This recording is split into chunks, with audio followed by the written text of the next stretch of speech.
In this guide, we will go through how to edit and customize the themes.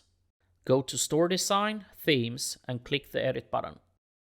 Our themes have the same structure, so the admin looks the same in all themes.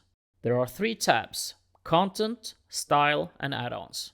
Under Content Start Page, you build up the content of the webshop by adding blocks to display text, images, products, and other functions.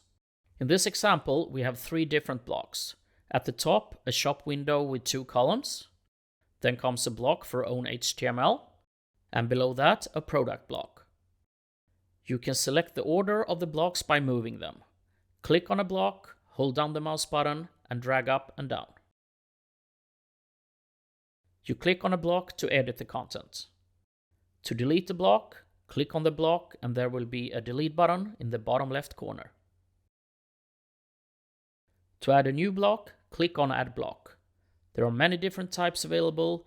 For example, there are blocks for a slideshow, display of products, product groups, and blocks just to insert text and images. If you want to use your own images, you need to upload these to the file archive first. Store Design, File Archive. You will then be able to select these images from some of the blocks, like the slideshow, shop window, and own HTML.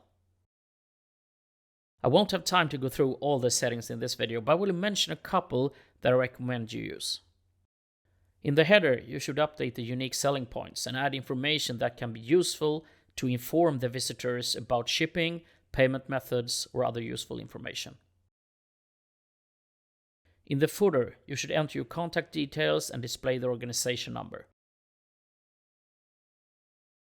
You first need to add your organization number under Settings Webshop Info.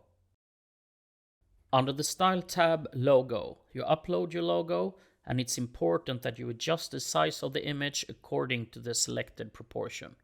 If you have a logo that is 1000 by 500 pixels, you choose a 2:1 ratio. If the logo is 1500 to 500 pixels, choose a 3:1 ratio, and so on. If you click Colors, you can choose the default color scheme you want in the shop. You can then make adjustments to specific components, like the Buy button, via settings in the theme. It is also possible to customize the settings via CSS code under the Custom CSS tab. Contact the customer service if you need help with this. If you click Fonts, you choose a default font for the whole shop, but you can also make specific changes to headings or texts via CSS code if you want to.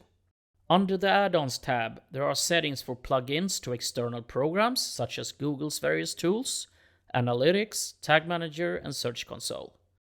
There are also settings for Facebook Pixel, Klarna on-site messaging, etc. It's also possible to add external scripts for other applications that are not implemented in Abicart. But be careful and think before you add an external script to the theme, as it can affect the shop's performance and clash with other plugins and functions in the shop. We cannot guarantee that the shop will work at 100% if you add an external script, so we always recommend that you create a copy of the theme and test the external script there first.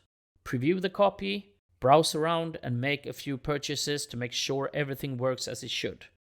Then you can activate the theme with a new external script.